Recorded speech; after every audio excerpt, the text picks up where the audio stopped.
Greetings everyone, my name is Sime. So I've been wanting to make this video for quite a long while now, and I just never quite found the time to do it, because I wanted to do it well, but at the same time I also didn't think I could spare that much time on it, considering I don't think this video will get a lot of views.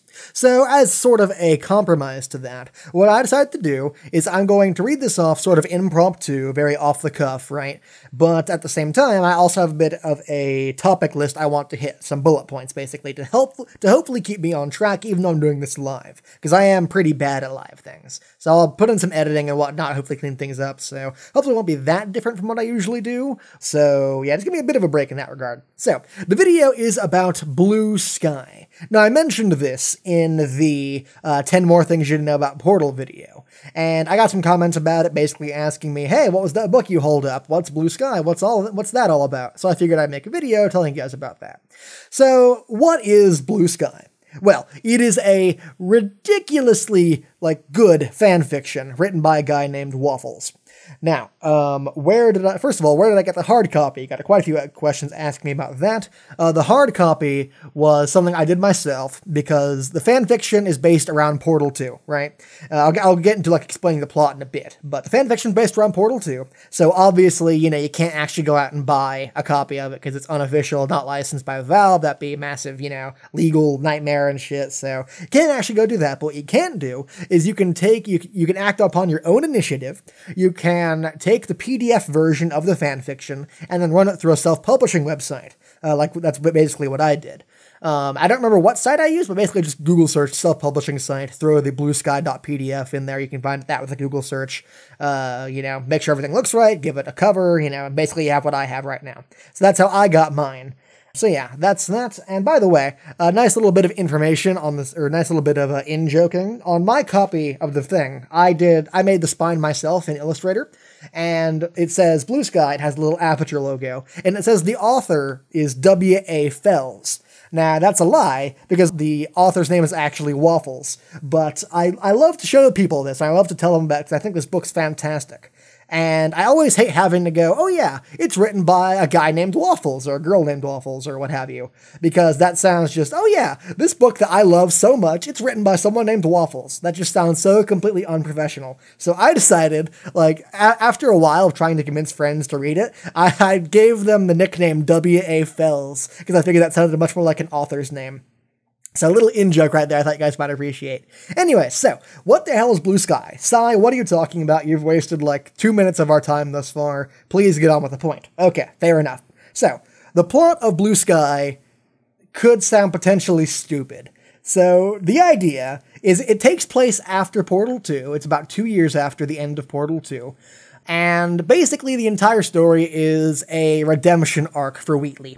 So the book starts off with Wheatley in space, orbiting the moon with Space Corps, right? And Wheatley's basically gone just a little bit insane after having to listen to Space Corps Babylon for, 2 years on end through their short-range radio transceivers, because, can't talk in space. So Wheatley's gone just a little bit crazy, and one day, basically, while he's sitting out there talking to himself about how much he regrets what he did, and how much, he wants to make it up to them, and, his life's basically ruined now, a meteor comes from out of nowhere, and basically kills Space Corps, which I love, by the way, I mentioned that in the video, and knocks Wheatley out of lunar orbit, and basically sends him hurtling towards the Earth. And so once he gets, basically he's going to start burning up upon entry into the planet, and then GLaDOS, basically back in Aperture, receives a signal that that Aperture technology is somewhere in the outer stratosphere. And she's like, what the hell what's that up there? And she realizes what it is and goes, oh, it's him. So she sends him a transmission or whatever while he's plummeting to the Earth, and basically says that, this would be the perfect time for her to get revenge. So she activates the internal rockets inside Wheatley, which of course he has, which is a bit out there, but I'm willing to buy because Aperture Science loves to put pointless shit everywhere. So, I think they get away with it decently easy with one of those. They told me if I ever use this, I would die, sort of things. So I can forgive that. Anyways, so Wheatley basically gets carried into Aperture, and GLaDOS basically forces him to launch a broadcast around the immediate area outside Aperture, basically looking for Chell. because GLaDOS, has used the Cooperative Testing Initiative at this point, basically killed all her test subjects, and has come to the conclusion that, by testing Atlas and Peabody, she's basically testing herself, right? And there's no science in that. So basically, the plot of the multiplayer of Portal 2. So GLaDOS is like, okay, I need Chell back, because she's the only person who's ever, been really, really good at testing, right? Like, I hate her, but all the reasons I hate her are exactly what makes her so good as a test subject. So I need her back. So basically, GLaDOS has Wheatley basically send out a radio transmission around the immediate area of aperture. So really a shot in the dark, GLaDOS says. And yet, basically it's Wheatley begging Chell to come back and rescue him. He's like, I'm in that place, What's the first place you think of when you think of that place? Yep, that's where I am, and I would really like it if you'd come rescue me. So Wheatley doesn't think this is going to work. GLaDOS doesn't think this is going to work, but thankfully, Chell is within radio range. She's found this little small village after the Combine invasion, and she's basically settled down there. So she does hear it, and she does go to rescue Wheatley, and basically she sort of escapes aperture with him. And the rest of the book is about basically Wheatley's redemption arc, right? So after all the shit he did to her in Portal 2, Blue Sky is about Wheatley sort of escaping aperture and sort of his redemption, right? So that's the basic plot of Blue Sky, without giving too much away. Basically what I explained to you was in the first few chapters of the book. So I think this book is fantastic. It's absolutely sublime. And that is insane because, it's a fan fiction. It's written by one guy or girl, whoever. It's written by Waffles, or W.A. Fells, if you like.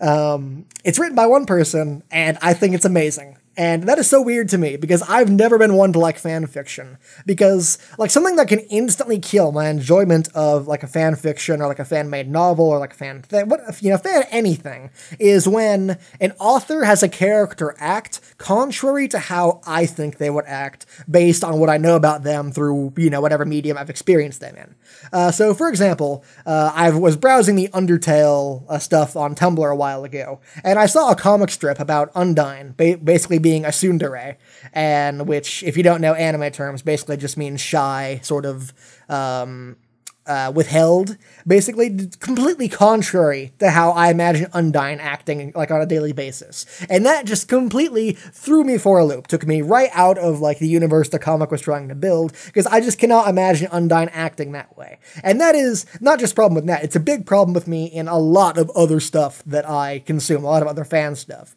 is that's just one of the fastest ways to instantly kill my enjoyment from 60 to 0. But saying that, I also think Blue Sky fucking nails every single character in the game. And that's, again, something I'm not prone to saying, because I think Portal 2's writing is sublime. It is absolutely phenomenal. And it is so very, very difficult to get Portal 2's writing right.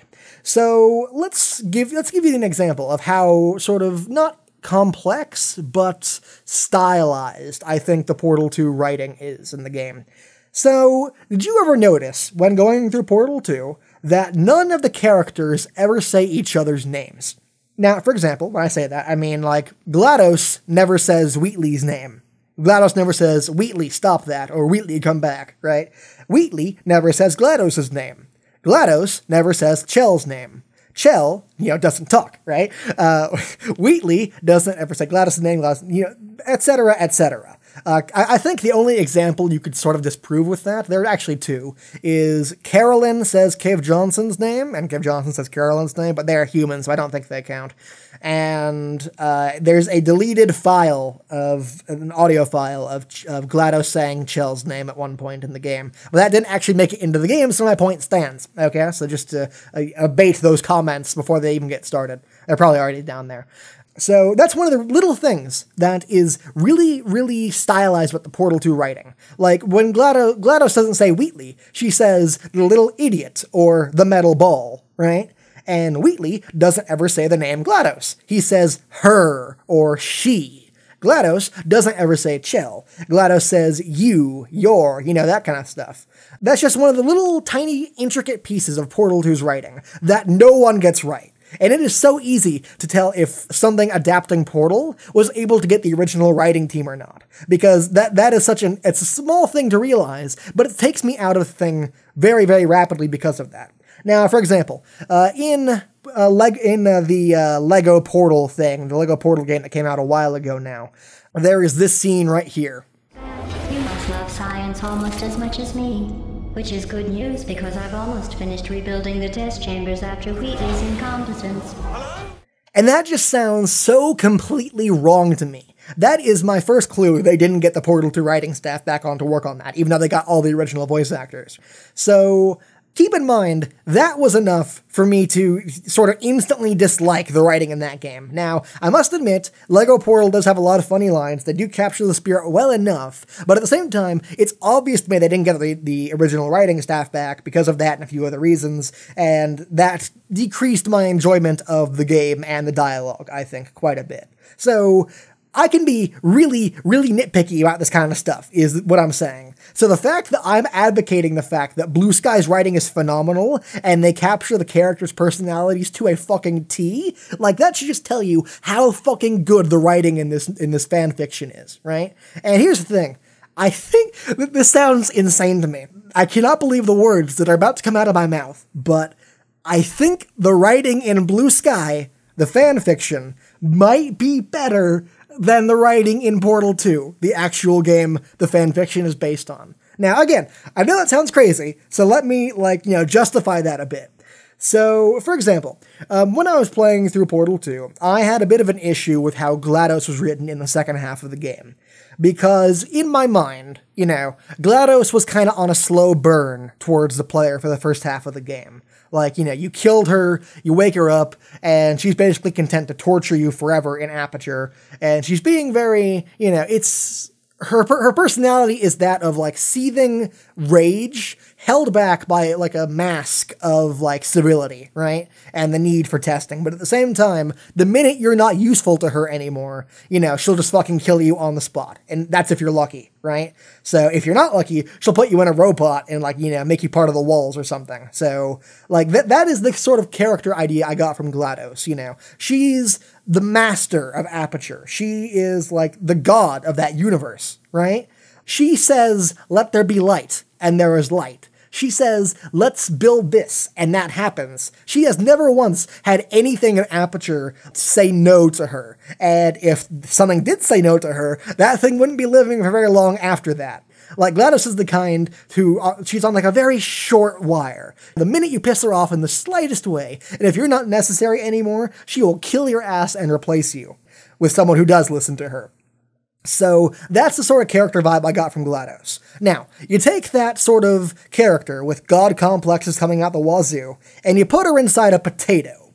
And yet, I expected her to be, seething with rage, 24/7 at that point. Because she's basically gone from being a god to having absolutely no agency to affect the world whatsoever. So I would imagine the massive reality shift between that would drive her fucking insane. And yet it doesn't. Obviously they kind of get away with that by saying that she can't have emotional outbursts while she's in the potato, because the potato doesn't have enough electricity to power those emotional outbursts. But at the same time, it did feel a bit disappointing to me when GLaDOS basically goes on acting the way she normally would. So that was something I had issue with. Now again, very small issue, not a huge deal. But at the same time, this is where Blue Sky comes in, because I think Blue Sky fucking nails this aspect of her character. Because in the end of the book, I'm not going to spoil anything, in the end of the book, GLaDOS, basically Chell and Wheatley have to go back into GLaDOS for reasons, right? Or go back into Aperture for reasons. And at this point, GLaDOS starts seething with fury. And there's a fantastic quote I want to read to you that I think perfectly summarizes GLaDOS' character. And it is right here. Okay. So basically the context you need for this scene is that GLaDOS was mad. Okay, basically just that. The voice tightened like a claw. It had shed all pretense of civility now, thrown it aside like a flimsy Halloween mask, and the thing that paced and clawed at the bars behind the thin layer of restraint was not civilized in the slightest. It was blazing and furious, frozen razor-sharp crazy, and as dangerous as a stripped wire. That is a direct quote from the book. I fucking love that quote, because that perfectly encapsulates GLaDOS' character. I think Blue Sky is able to capture GLaDOS, personally, I think better than the game captures GLaDOS, which is weird to me. But here's the thing about Blue Sky. And it's the thing that I think is going to be the barrier for a lot of people. You know, even if I say it's good, it's fucking fantastic, I love it so much, I went out and I got the hard copy, for God's sakes. Like, I can say that till the cows come home. And yet, the minute you start to actually read a plot description of the book, I think that would turn the vast majority of people off. Because it does sound very fanfiction-y. If I described the entire plot of the book to you right now in like a minute with absolutely zero context, it would sound like as bad, maybe worse than your average My Little Pony fanfiction. But I think the context is really the king in this story, because boosted by the immense quality of the writing, it takes these ridiculous ideas and it actually makes them work. And again, I'm the guy who, like I said, couldn't get into a lot of Undertale shit because they wrote the characters wrong, or at least how I perceived them to be wrong. I'm the guy who couldn't get into Lego Portal because, you know, GLaDOS says Wheatley's name. So when I say they take all these ridiculous ideas and they make them work so well, that it just, I really hope that's communicating to you just how good the writing in this book is. So, like, for example, I'll spoil something in the first few chapters. You can stop listening now if you want to go read it. In the first few chapters, Wheatley gets turned into a human. And this human looks like Stephen Merchant, right? So basically, Wheatley's become Stephen Merchant at this point. Now, that sounds stupid. It sounds unbelievable. It sounds fucking insane. It sounds like the plot of a bad porn fan fiction. And yet, the context, I think, makes it work so ridiculously well. Like, it's insane how much better that idea is with the context of the book. Like, for example, to give you guys a bit of context for that scene, the reason Wheatley ends up like that is because GLaDOS fries his circuitry with electricity at one point while he's trying to hack a door open, and basically chills in sort of an abandoned part of the facility where GLaDOS can't touch her, going through a lot of old stuff from the early days of Aperture, and she finds a prototype of a marketing dummy, basically, where it takes hard light and shapes it like a human, and basically injects a robot's personality inside of it, so that they could act as better customer service representatives, right? So, basically what Shell does is she sticks Wheatley's sort of like dying corpse into that machine, uploads the files, and the machine spits out a hard light version of basically Stephen Merchant, or Wheatley in what looks like Stephen Merchant's body, basically. So that's the context for that scene. And I really just, that's not all of it, obviously. There's a lot more to it. And, because that sounds a bit lazy, I think, of an excuse. But again, context, you really should just go read this for yourself. Because I promise it sounds so much better when you're actually reading the book. The best way I can describe it is, do you watch South Park? Because I think that is sort of the best way to describe how this works. So if you watch South Park, and even if you haven't, go really quick, pause this video if you haven't watched South Park, and go look up a South Park opening from season 14 or 15 or 16 or 17, whatever. An opening of the show back when they would play clips of various random points in the openings. And what you find is that all the shit they're showing in the opening looks random as all hell. None of it makes any sense, right? It just seems so completely bizarre and out there. And yet, if you actually, choose, you take one of the scenes, and you go to the episode that scene is in, and you watch it from start to finish, it's a very slow, gradual progression from what starts out as kind of a normal thing, and then gets a bit sillier, and a bit sillier, and a bit sillier, and a bit sillier, and suddenly you have, Satan joining the main characters to go, skiing down a side with, Hitler or some shit, right? It ends up being absolutely bonkers, but because of the context of what's happened, because of, sort of how the plot slowly gets a bit more ridiculous all the time, it doesn't seem very jarring when you watch it for yourself. But on the other hand, without that vital context, if you're just seeing that scene in the opening, it looks batshit as all hell. So that's sort of the same thing Blue Sky is going on. It's really, really, really, really good, and yet it can sound absolutely stupid, but context is absolutely critical. So basically, I'm sort of repeating myself. I'm at the 20-minute mark at this point. Jesus Christ. This is going to be a 10-minute video. So I should probably stop rambling on at this point. So that's my take on Blue Sky. It's really, really fucking good. You should go read it. It's free online.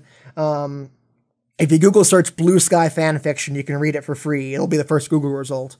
There's a fan audiobook project. Like, this is so popular in the Portal 2 community that some people are trying to, like, make an audiobook out of this. And they're actually doing a halfway decent job. Like, they got Harry 101 UK, the guy who does all, like, the awesome, like, Portal 2 machinimas with, like, songs and whatnot. Like, he did, like, This Is Aperture and the Defective Turret song. So lots of cool songs like that. He does a pretty good Wheatley voice. And they got him to be the voice of Wheatley. They got a decent, decent actor for GLaDOS. They're doing a decently good job for fans, right? They're doing a really good job for fans. But at the same time, I think the last time they uploaded one was like a year ago. They keep saying they're doing stuff. I didn't see any proof of that, but they've got the first chapter out if you want to go listen to that and, see that. I'll link that in the description, actually, if you want to go listen to that real quick. And if you want to, you can go find the PDF version of Blue Sky. Again, just Google search that and run it through a self-publishing site like I did if you want to read like from a hard copy, basically.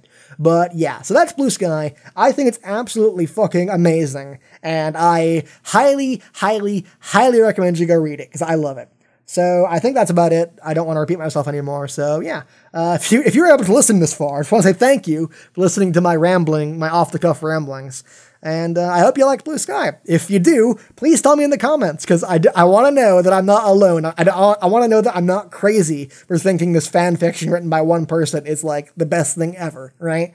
So please, like, justify my fanboyism for this book. Please go in the comments, be like, you're right, this book is so good. And I'll be like, oh, thank God, someone else thinks that. So yeah, that's about it. Just want to say thank you guys so much for listening, I guess. And I'll see you guys next time. Later.